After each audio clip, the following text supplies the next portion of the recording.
हरियाणा की हर अपडेट के लिए बेल आइकन दबाएं और सब्सक्राइब करें STV हरियाणा न्यूज।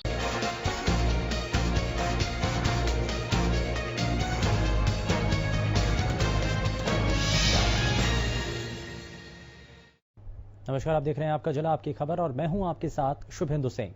सरकार लगातार कोशिश कर रही है कि कोरोना मीटर कुछ हद तक नीचे पहुंच सके, कोरोना का ग्राफ कम हो सके, लेकिन उसके बावजूद भी ये अभी उतना संभव नहीं हो पा रहा है। और इसी को लेकर के ताज़ा मामला सिरसा से सामने आया, जहां डबवाली में 51 साल की महिला का कोरोना टेस्ट पॉजिटिव मिला। बताया जा रहा है कि पंजाब के मोगा से आई महिला 20 मार्च से अपनी बेटी के घर में ठहरी हुई थी।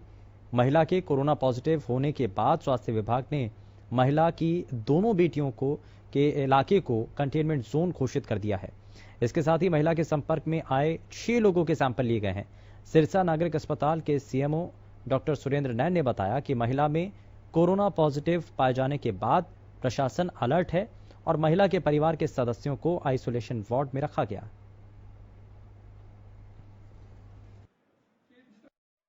रूटीन के अंदर हमने हमारी फ्लू क्लिनिक में वो आई तो फ्लू क्लिनिक सैंपल लिया गया तो उसका टेस्ट पॉजिटिव पाया गया। तो जहां दोनों बेटियों के पास में जहां जहां वो रही, दोनों को कंटेनमेंट जोन बना दिया गया है, प्रेमनगर और वाल्मीकि नगर। और आगामी कार्रवाई हमने शुरू कर दी है, वहां पे प्रशासन को सूचित कर दिया है। और हमारे जो पास में जो यहाँ पे आइसोलेशन के अंदर है, वो उस पेशेंट के परिवार वाले जो कि 6 लोग हैं और बनी वाले जो केस है उनके भी परिवार वाले अभी हमारे पास में हैं। टोटल 20 केस हमारे आइसोलेशन में रखे गए हैं। सर, कोरोना वायरस को लेकर अब तक का क्या?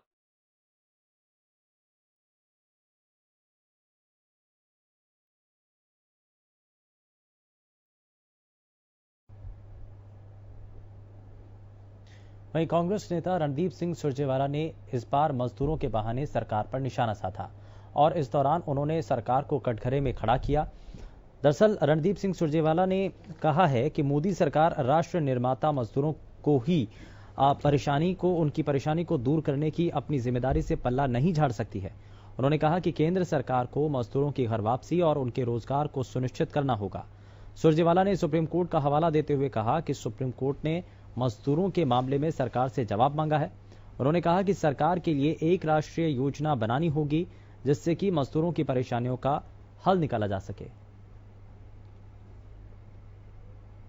राष्ट्र निर्माता मजदूर के घाव पर मरहम लगाने, उसको निःशुल्क घर वापस पहुंचाने और हमारे मजदूरों और श्रमिकों की रोटी रोजी रोजगार का इंतजाम करवाने की जिम्मेवारी से मोदी सरकार अपना पल्ला नहीं झाड़ सकती। हम सुप्रीम कोर्ट के इस निर्णय का स्वागत करते हैं, जहां उन्होंने पहल कर सरकार से मजदूर और श्रमिकों की निःशुल्क घर वापसी और रोजी रोटी को लेकर जवाबदेही मांगी है।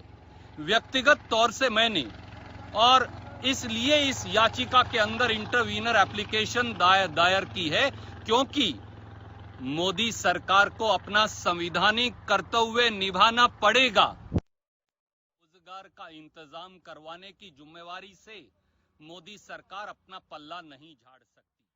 हम सुप्रीम कोर्ट के इस निर्णय का स्वागत करते हैं, जहां उन्होंने पहल कर सरकार से मजदूर और श्रमिकों की तो मजदूरों के लिए राष्ट्रीय योजना बनाए, सरकार ये कोशिश कर रही है। और मजदूरों के मसले पर सुरजेवाला ने सरकार को घेरा। उन्होंने कहा कि अपनी जिम्मेदारी से सरकार पल्ला नहीं झाड़ सकती है। और इसी सब के साथ साथ उन्होंने कहा कि मजदूरों की घर वापसी और रोजगार को सरकार के द्वारा सुनिश्चित करना होगा। सुप्रीम कोर्ट ने मजदूर के मामले को लेकर के यहां जिस तरीके से टिप्पणी की उसका जिक्र उन्होंने किया। उन्होंने कहा कि अपनी जिम्मेदारी से सरकार पल्ला नहीं झाड़ सकती है।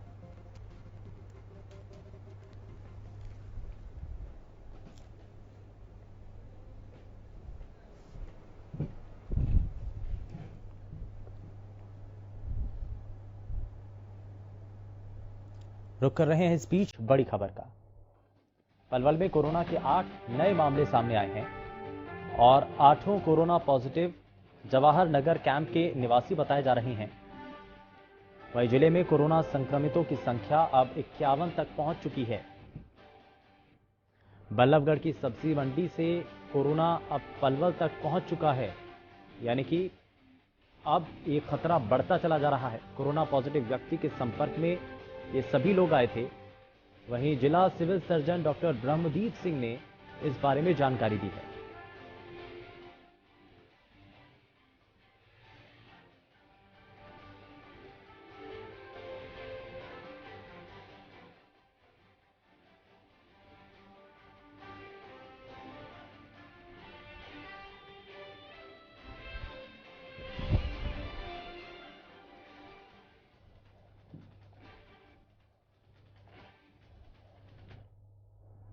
वहीं राजस्थान के कई इलाकों में टिड्डी दल के आतंक के बाद अब हरियाणा में भी अलग अलग जगहों पर अलर्ट जारी कर दिया गया है।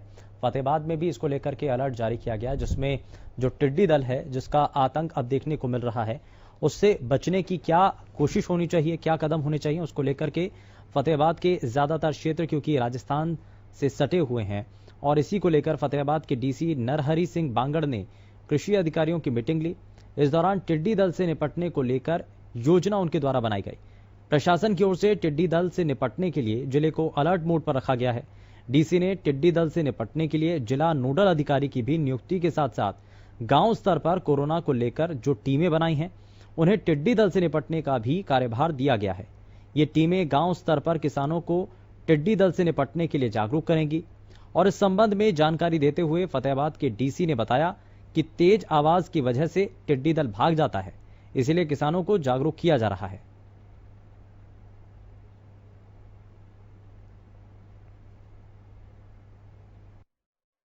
इसके लिए हमने कृषि अधिकारियों के साथ एक बैठक की है और उनको टिड्डी दल से निपटने के लिए हर समुचित व्यवस्था करने का आदेश भी दे दिया है।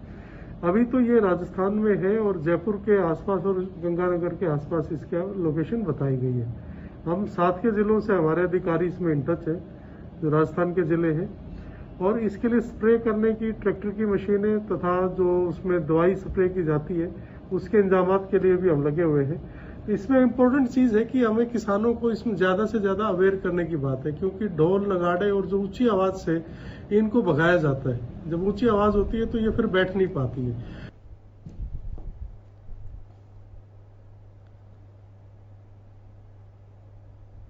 और अब खबर अंबाला से है, जहां पर किसानों ने धान की बिजाई शुरू कर दी है। दरअसल सरकार लगातार कोशिश कर रही है किसानों के लिए, क्योंकि सरकार के द्वारा एक योजना शुरू की गई जिसका नाम दिया गया मेरा पानी मेरी विरासत योजना, लेकिन किसान इस योजना का विरोध कर रहे हैं और इसी बात को समझाने के लिए लगातार प्रशासनिक स्तर पर कोशिशें की जा रही हैं, जिसके चलते किसानों ने अब हालांकि मशीनें लेकर के मशीनों की मदद से खेतों में धान की बिजाई शुरू की और ये प्रयोग ज्यादातर किसानों के लिए नया भी है, इसलिए किसानों को अभी इसके सही नतीजों की जानकारी भी नहीं है।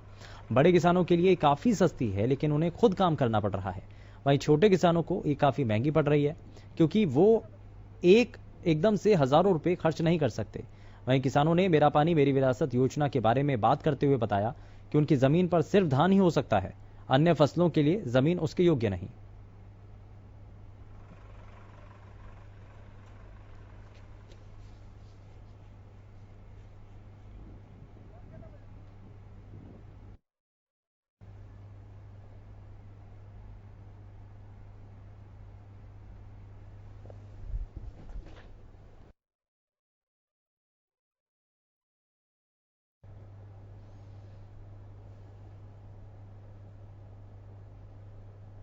वहीं प्रदेश भर में बदमाशों का कहर नजर आ रहा है और बदमाश अलग अलग जगहों पर अलग अलग घटनाओं को अंजाम दे रहे हैं।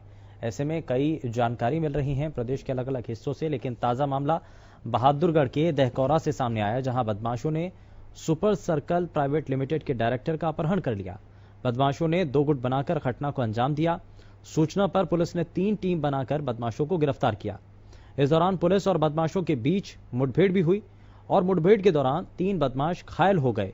मौके पर पुलिस पहुंची और पुलिस ने सभी बदमाशों को गिरफ्तार किया।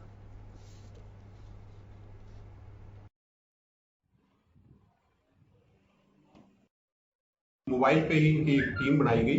टीम के दौरान ही इन्होंने उसी समय जो अपना जो गाड़ी का पता लग रहा था भाई गाड़ी इस साइड गई है, सत्यवान की टीम उधर भेजी और सज्जन की टीम जो हमारा जसोर खेड़ी के पास उनकी लोकेशन आ रही थी मोबाइल फोन की 44 फुटा रोड पे उधर भेजी। तो लकली इन्होंने वहां सत्यवान ने जाके देखा, गाड़ी इनको दिखाई दे गई खड़ी हुई। इस पर सत्यवान ने वहां 3 लड़के खड़े देखे कि उनको लगता था कि पैसे वहीं लेके आएंगे। इस पर इन्होंने उनको रोका तो वो भागने लगे, तो इन्होंने उनको फिर पीछा किया, उधर से उन्होंने उनके ऊपर फायरिंग कर दी। इन्होंने भी फायरिंग की। फायरिंग में इनके 6-7 राउंड फायर हुए, जिसमें एक आदमी को पंजे में और पैर के नीचे घुटने में 2-3 गोली लगी, एक को 1 गोली लगी, एक को 1 गोली लगी। हम विशाल से जो जैन थे उनको वहां छोड़ के उसी टाइम सज्जन ने उनको काबू किया और हमारे डीएसपी साहब भी मूव में थे, डीएसपी साहब भी वहां पहुंच गए, एसएचओ भी पहुंच गए, सिटी पहुंच गए और उनको लेके अब हम आए हैं और उन तीनों को हॉस्पिटल में एडमिट कराया है। आगामी तफ्तीश अभी जारी है। सर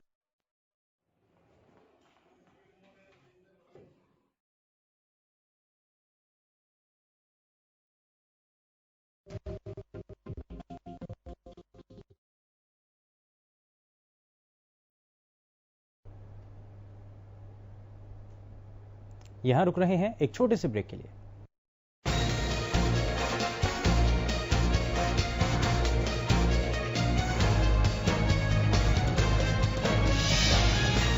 ब्रेक के बाद आप सभी का स्वागत है और खबर भिवानी से, जहां एक नवविवाहिता की संदिग्ध परिस्थितियों में मौत हो गई, जिसके बाद से पूरे इलाके में हड़कंप मच गया और लोग सकते में हैं।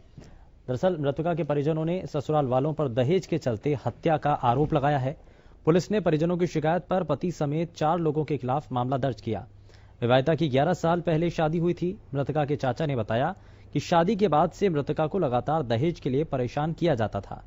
परिजनों ने शक जाहिर किया है कि मृतका के पति ने उसकी हत्या कर शव को फांसी पर लटका दिया।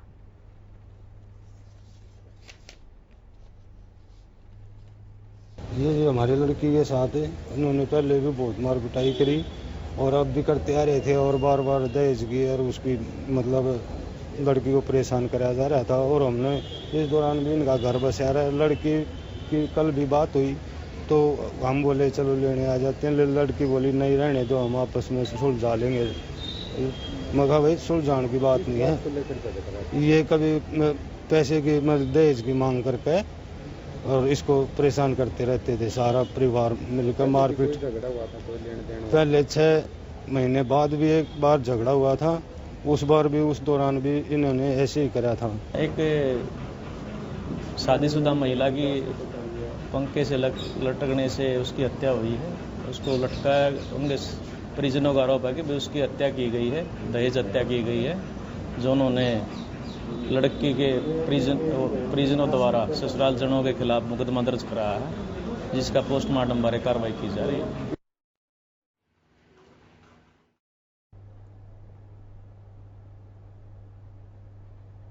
लॉकडाउन के इस मुश्किल भरे दौर में कई सामाजिक संस्थाएं, कई समाजसेवी लोग सामने आए, जिन्होंने जरूरतमंद लोगों की मदद की। और ऐसे ही लोगों की हरियाणा न्यूज लगातार सराहना भी करता है और हरियाणा न्यूज इसी तरीके से मुहिम भी चला रहा है। और ऐसे में हरियाणा न्यूज के साथ कंधे से कंधा मिलाकर गरीबों को खाना खिलाने और जरूरतमंदों तक सामान पहुंचाने वाले ऐसे लोग लगातार सेवाओं में जुटे हुए हैं। फरीदाबाद इनकम टैक्स डिपार्टमेंट के deputy commissioner doctor Aditya Bhardwaj भी उन्हीं लोगों में से एक हैं, जो सुबह, दोपहर और शाम को स्लम बस्तियों में जाकर न केवल लोगों को खाना परोस रहे हैं, बल्कि बेजुबान जानवरों के लिए जगह जगह पानी की व्यवस्था भी कर रहे हैं। Deputy commissioner doctor Aditya Bhardwaj ने फरीदाबाद गुरुग्राम मार्ग पर जंगलों में भी बेजुबान जानवरों के लिए प्याऊ लगवाया। डॉक्टर आदित्य भारद्वाज की माने तो वो रोजाना लगभग 20,000 लोगों को खाना वितरित करते हैं। ये खाना एक समय नहीं बल्कि तीनों समय स्लम बस्तियों में जाकर वितरित किया जाता है, जिसे वी केयर नामक संस्था के कार्यकर्ता स्वेच्छा से डॉक्टर आदित्य भारद्वाज के साथ लगे हुए हैं। डॉक्टर भारद्वाज की माने तो जब तक ये लॉकडाउन खत्म नहीं होता, तब तक उनका ये प्रयास इसी तरह से चलता रहेगा।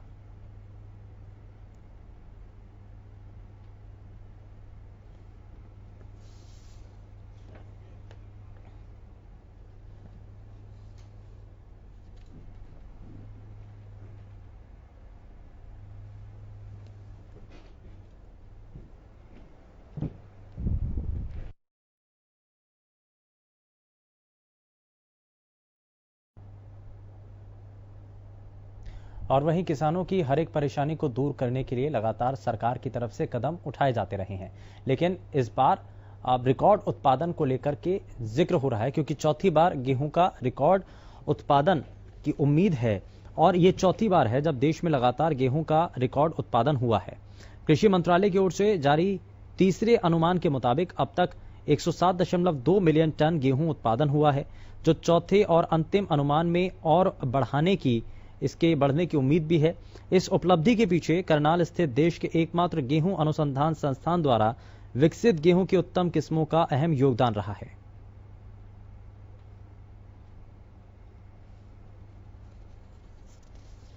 जो प्रोडक्शन है वो लगातार चौथी साल रिकॉर्ड उत्पादन हुआ है और अभी हाल में जो सरकार ने आंकड़े रिलीज किए हैं उसके मुताबिक जो तीसरा अग्रिम अनुमान है उसमें 107.2 मिलियन टन का उत्पादन होने का अनुमान किया गया है और ये अभी थोड़ा और बढ़ेगा, ऐसा मुझे अनुमान है। 108 से पार चला जाएगा। तो आप ये समझिए कि चौथी साल लगातार रिकॉर्ड प्रोडक्शन है।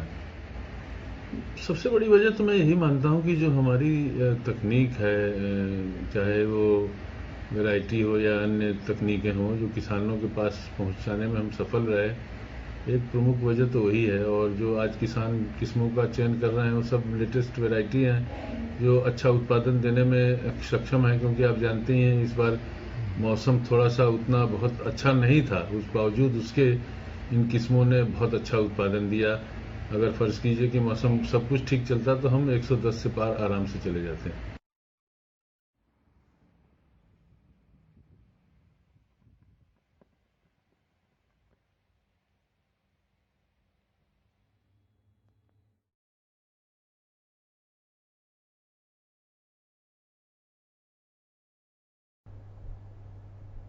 वहीं फतेहाबाद में मेरा पानी मेरी विरासत योजना को लेकर के किसानों की तरफ से लगातार जो रोष व्यक्त किया जा रहा है, उसको लेकर कांग्रेस पार्टी भी अब लगातार सरकार की इस योजना का विरोध कर रही है। दरअसल फतेहाबाद में इस योजना को लेकर कांग्रेस लघु सचिवालय के बाहर उन्होंने धरना प्रदर्शन किया। लघु सचिवालय के बाहर कांग्रेस ने सांकेतिक धरना दिया। प्रदेश कांग्रेस कमेटी अध्यक्षा कुमारी सैलजा और अखिल भारतीय कांग्रेस कमेटी के मीडिया प्रभारी रणदीप सिंह सुरजेवाला धरने पर बैठे। कांग्रेस ने धरने के बाद डीसी को ज्ञापन सौंपा। यहां आपको बता दें कि सरकार की ओर से शुरू की गई मेरा पानी मेरी विरासत योजना का लगातार किसानों की ओर से विरोध हो रहा है। किसानों का कहना है कि ये योजना उनके हित में नहीं है।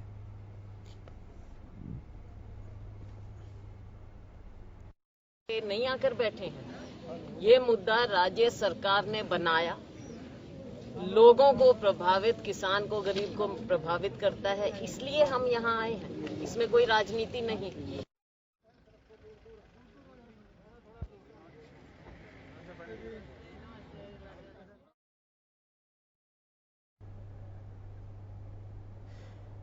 फिलहाल के लिए बस इतना ही। नमस्कार।